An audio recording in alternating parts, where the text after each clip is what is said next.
CEO of Take-Two, Strauss Zelnick, had recently said during their latest earnings call that they expect commercial streaming mode within 3 years.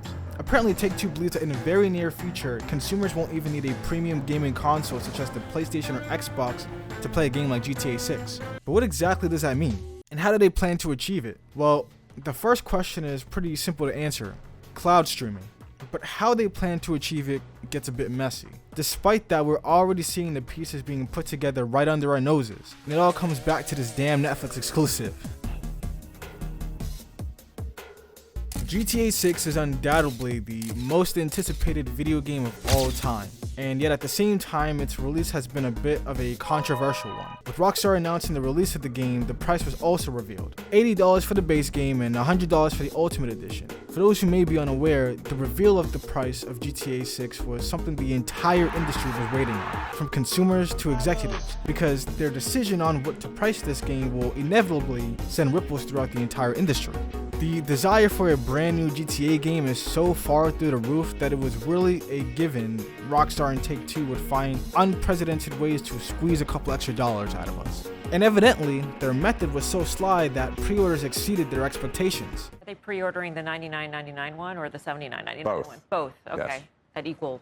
Actually, it is skewing more to the premium edition, Really? but that might be a reflection, again, of the fact that the most avid consumers are the ones who are Right. pre-ordering. What now. do you get in the $100 version that you don't get in the? You get additional content. Now, I want to put my 2 cents in here and say that even in this interview, it sounds like he's talking to his investors and partners. I mean, listen to what he has to say about discounting the game for Christmas. And then the other question I had is, what kind of discounting you think is going to happen or not around Christmas? Because obviously this is coming out in November.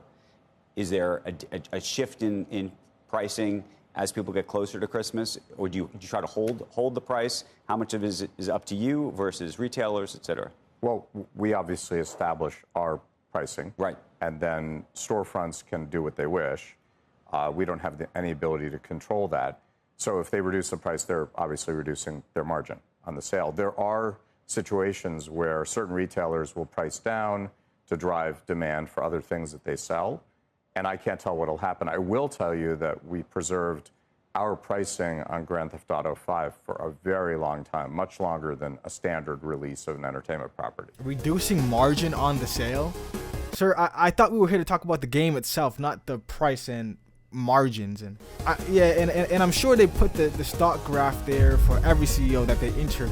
But that just goes to show you that the intended audience of this interview was certainly not the average consumer. I wanted to point out this clip so that we're all aware that this is the same guy that is claiming that physical discs don't make sense for the consumer. Right, the consumer, yeah, of course. And unfortunately, it seems he was just the start of the domino. According to PC Gamer, Zelnick isn't the only one in the industry who thinks the move away from game discs on consoles won't ultimately be a big deal. Ubisoft CEO Yves Guillemot said in July that there are pluses and minuses, but we think it will not disturb the industry too much. While industry analyst Daniel Ahmad more directly echoed Zelnick's point, saying the truth is that the console ecosystem is nearly entirely digital at this point anyway. This is about to go off script a little bit. I don't know if I'm gonna keep this, but what I will say is part of this argument is a bit disingenuous because you have to keep in mind that retailers like GameStop are like an endangered species. They're kind of going extinct. Dude, there's only like 2 GameStops in my area right now, which is crazy because there used to be way more.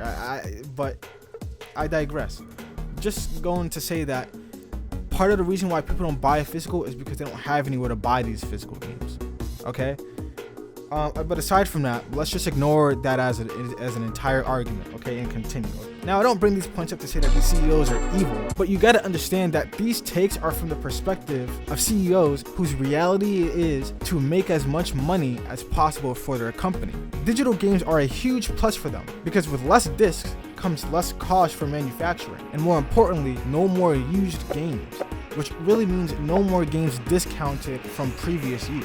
Most of us are consumers. This is not our reality. Our reality is more something like playing and enjoying these games and trying not to go broke in the process. And when you see this through the lens of that perspective, that's when we see concern. Because never mind the fact that we're outpricing certain folks out of the hobby, not everyone that wants to play GTA 6 lives in an area where they have good internet. There will be no used copies of GTA 6. That means that you can't just have the physical game and run it without internet. You literally have to download the game. You need internet to play it. In this game, come on, we all know this game is going to be over 100 gigabytes. Come on, look at Red Dead.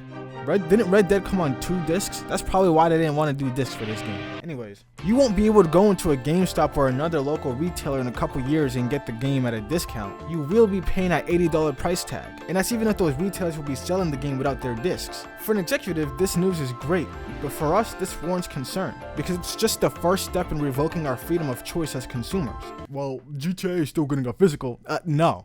It's not. And if you count the box with a code as physical media, then I'm sorry to say, but you're already caught in the trap. Have you ever heard of the illusion of choice? It's a term you may have heard in gaming to refer to how most of the choices you make in video games don't actually matter. But the term doesn't just apply to video games, it also applies to real life. Take a grocery store, for example. Place is filled with different brands, but at the end of the day, you're still getting the same items regardless. Sure, you can say one is better than the other, but that comes down to preference and is totally subjective. At the end of the day, you still bought a pack of toilet paper and it still serves the same function.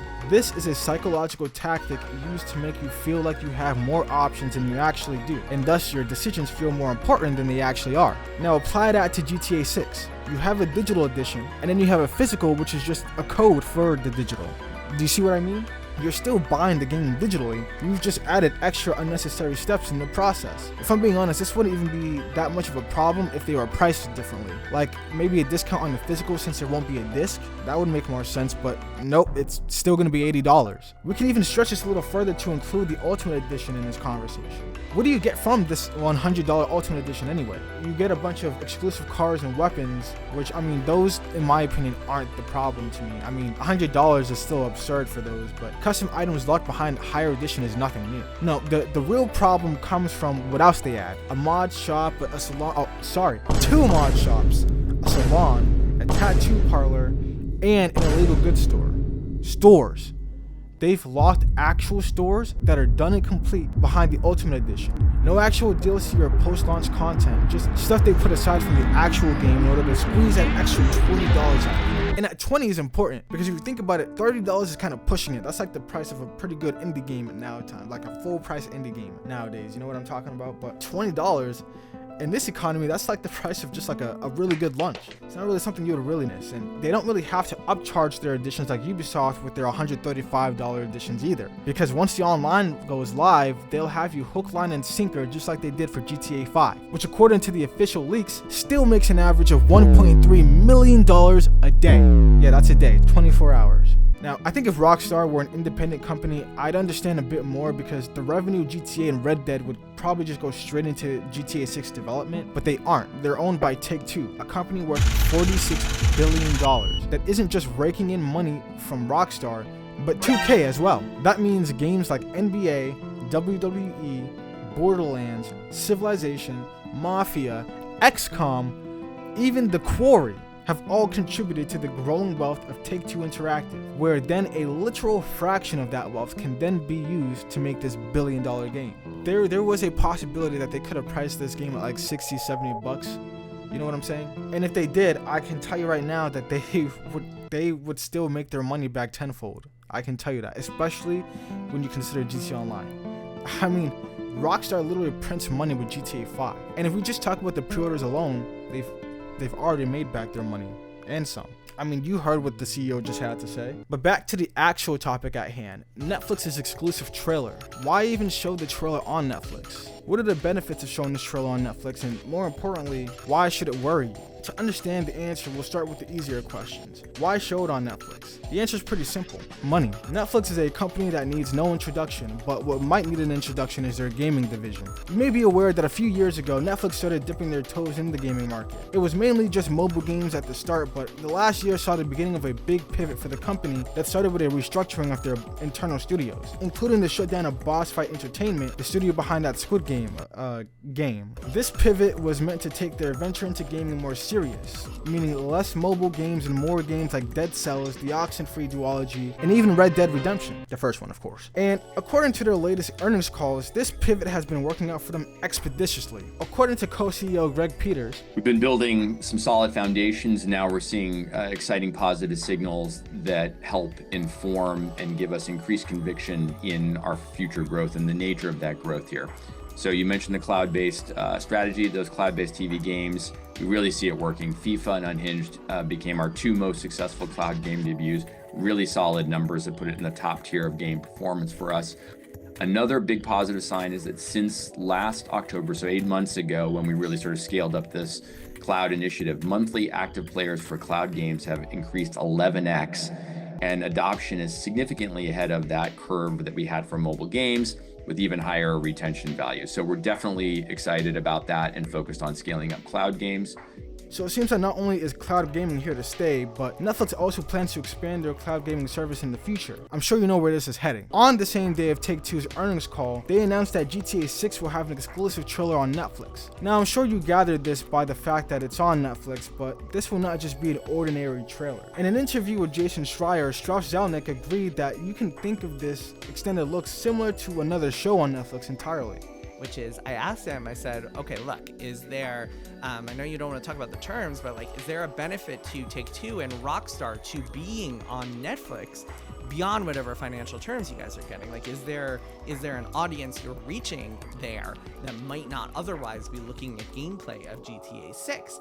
And he said, I do think there's reasoning behind this. I think when the title is launched on Netflix, if you watch it, you'll understand more. And I said, what does that mean? Like, it'll feel like you're watching a Netflix show? And he said, yes, which I thought was interesting. It's also worth noting that he also sees great value in this partnership, with one of those benefits being further outreach to people who may not have cared for the game before. On an earnings call with Netflix, one question they had been asked was regarding the World Baseball Classics event they had streamed. They claimed it was their most watched streaming event in Japan, and their goal moving forward from this is to build out the global live event calendar. Yeah, great. Thanks for asking. We talked about this a lot last quarter. It was World Baseball Classic on Netflix in Japan was a huge hit. It became our most watched program ever in Japan. It was the biggest baseball streaming event ever. World Baseball Classic is kind of like these other big live events, and they behave a lot like our returning seasons of our big shows. They drive disproportionate signups, and because of that acceleration, they can exhibit slightly higher churn. But the results are exactly consistent with that trend and in line with our expectations and all of our modeling. So we're thrilled, and we're continuing to see, to lean into live events because they have a big outsized positive on the business. They drive conversation, drive net acquisition. So we're going to continue to build out that global live event calendar and expand it to include some regional live events as well. In other words, these live events are a great bonus for already paying customers and a great bonus for the company when they see an influx of new and returning customers. This GTA 6 trailer is that next live event, so we know why Netflix would want this, and Take-Two probably got handed a wad of cash and some to make this happen. Okay, cool.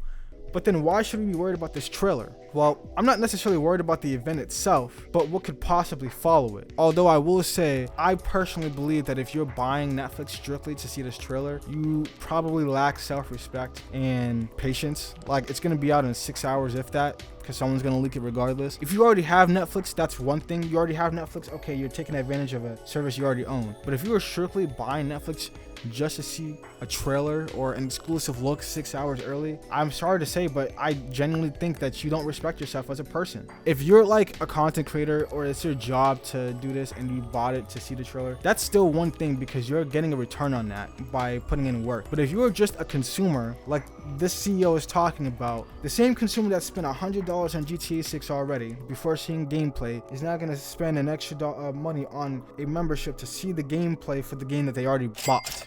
That doesn't sound like, I just want you to really think about that. If you've already spent money pre-ordering this game and now you're spending extra money to see the game, does that not sound backwards to you? Shouldn't one of those things already happen? And then why are you paying? Why are you paying to see this early? Okay, side tangent. I want you to think of this like Shark Tank. You as a consumer are investing money in this company for the service. That's what you're doing. Think of yourself as one of the sharks on this tank. And the person coming up with the pitch that the sharks have to judge is Take-Two. And their product is GTA 6 the game. Imagine this, person goes up to sell you this game and it's a fucking video game with no gameplay. Why the fuck are you buying that? Why are you buying this game with no gameplay? At the very least, wait till you see what the game looks like before you put in a pre-order. What are we doing, guys? But I digress.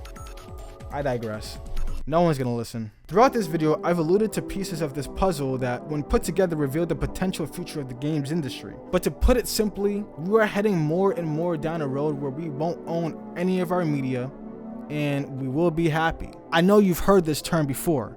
We will own nothing and be happy. And some of you might even think, whatever, like, that's not gonna happen, but it's true.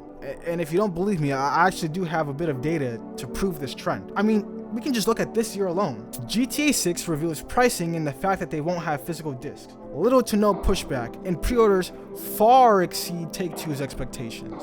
Far exceed expectations, despite no physical copy. Sony announces no more physical in 2028, and while there was a lot more pushback this time, even now, that anger went nowhere but right back into the pockets of Sony when y'all caved and bought a 14-year-old game. Even the PS Blackout, while in good faith, is a futile attempt in standing against Sony. The Blackout will do nothing because you're protesting nothing. No new games that week out or nothing. And I know that the time was picked specifically not to mess with the sales of developers, but at that point, what is the point? If you're not willing to boycott games that will actually hurt them, like Marvel Tokon, Wolverine, or GTA 6, then I'm afraid you're not serious about inciting any change at all. Also, a week will do absolutely nothing to Sony.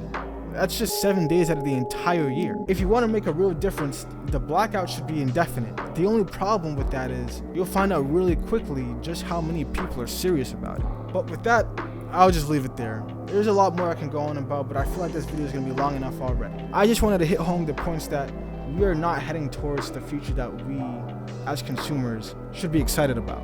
We are losing freedom of choice. And this is just the first domino to fall.